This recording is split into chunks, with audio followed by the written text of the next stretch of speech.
Now that we've had a chance to discuss probability distributions, let's take a look at one of the most common distributions used in statistics and in analytics. That is the normal distribution, also called Gaussian distribution. The normal distribution is defined by its mean and by its standard deviation. For those of you that have taken statistics in the past, you're probably quite familiar with this distribution. It's the bell-shaped symmetric distribution. The mean, the median, and the mode are all equal here. The location, as it's known in statistics, is defined by the mean, commonly represented by mu, and the spread of the distribution is determined by its standard deviation and is generally noted sigma. The range of the distribution is theoretically infinite, going from negative infinity to plus infinity. But as we move farther and farther from mu, outcomes become so unlikely that in a practical sense they are essentially ruled out.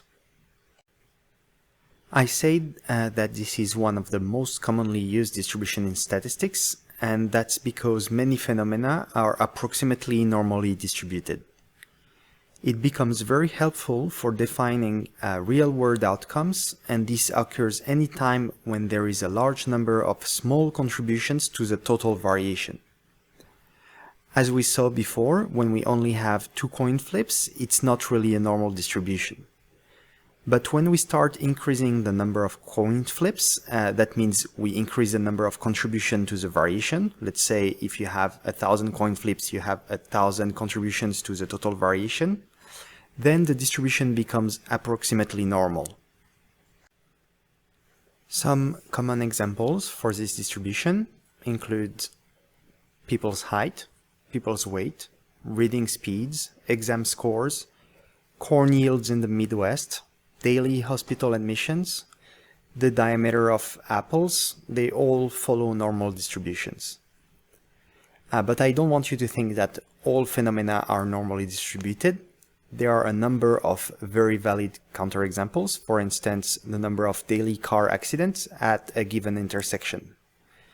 We would expect this number to be 0 for most of the days.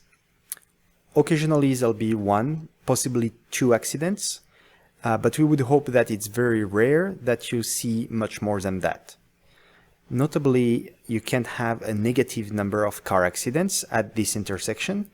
This means that the distribution cannot be symmetric, therefore it cannot be normal. The number of errors on an invoice carries a similar pattern. Generally, we would expect that there are no errors on an invoice. Occasionally, maybe 1 could occur, but we would hope that no more than 1, very rarely maybe 2, and almost never 3 errors happen on an invoice. Again, this makes it impossible to have a symmetric distribution because you cannot have negative number of errors, and so this distribution cannot be a normal distribution. This concludes our discussion for the normal distribution.